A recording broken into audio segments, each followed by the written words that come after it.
بسم اللہ الرحمن الرحیم۔ حضرت عائشہ صدیقہ رضی اللہ تعالیٰ عنہ فرماتی ہیں ایک عورت تھی اور اسے نبی پاک صلی اللہ تعالیٰ علیہ وسلم نے وہ کلمہ پڑھ کے مسلمان ہوئی، مدینہ طیبہ آ گئی تو حضور نے مسجد نبوی شریف میں اس کے لیے مکان،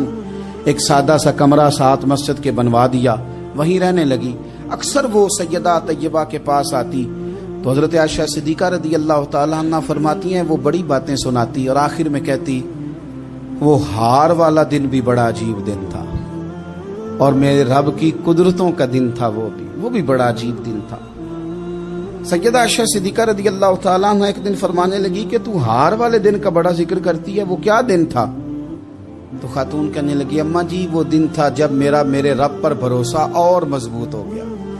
جس دن میرا اپنے رب پر توکل اور بڑھا، میرے ایمان میں یقین میں اور پختگی آئی۔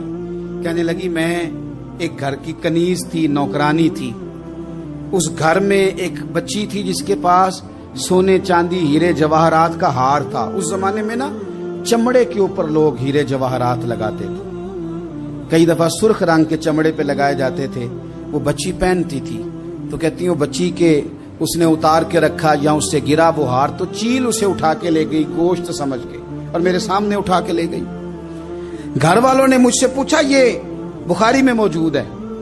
گھر والوں نے پوچھا مجھ سے کہ وہ ہار کہاں ہے تو میں نے کہا چیل اٹھا کے لے گئی۔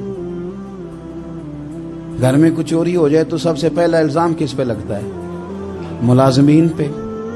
کہتے انہوں نے مجھے بڑا مارا، بڑی تکلیف تھی، حتیٰ کہ میری شرمگاہ تک کی تلاشی،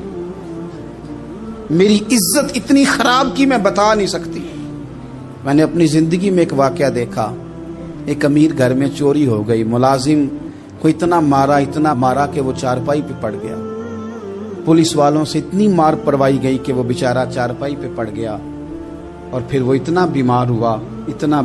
اور کچھ دنوں کے بعد پتہ چل گیا کہ چور تو اپنا بیٹا ہے ان کا، پھر اس کا انتقال ہو گیا۔ اب وہ سیٹ صاحب اور گھر والے آ کے مرنے والے کے کان میں معافی مانگ رہے ہیں، کان میں۔ تو میں نے ان سے پھر کہا تھا کہ یہ تو اب چلا گیا ہے، تمہارا زور چلتا تھا نا تو تم نے قانون خریدا اور تم نے اسے جتنا ہو سکا تم نے اسے مار پڑوائی، تمہارے پاس جو عدالتیں تھی تم نے وہاں کاروائی کی، اب ایک عدالت قیامت کے دن لگے گی۔ یہ کمزور تھا نا، کچھ کر نہیں سکا۔ میرے نبی پاک صلی اللہ علیہ وسلم نے فرمایا سن لو، اگر سینگ والی بکری نے بغیر سینگ والی بکری کو تکلیف دی ہوگی نا تو قیامت کے دن اسے بھی بدلہ دینا پڑے گا کہ تیرے پاس سینگ تھے اور تو نے اسے مارا تھا۔ وہ خاتون عرض کرتی ہے سیدہ عائشہ کی خدمت میں کہ مجھے بڑا مارا، مجھے تکلیف دی، میں کہہ رہی تھی کہ میرے سامنے چیل لے گئی ہے پر وہ نہیں مان رہے تھے، اماں جی انہوں نے مجھے بڑا مارا۔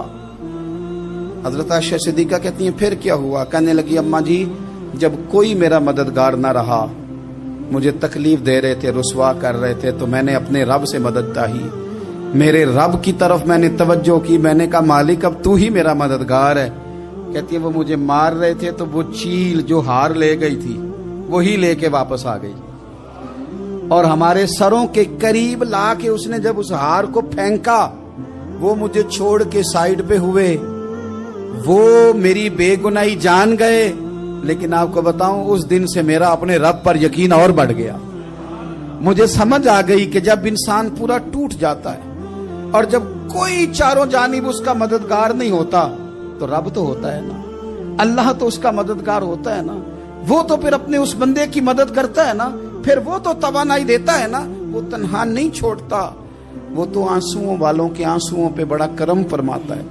وہ تو قسم پرسی میں آ جاتا ہے، اس کی رحمت بڑھ کے استقبال کر لیتی ہے۔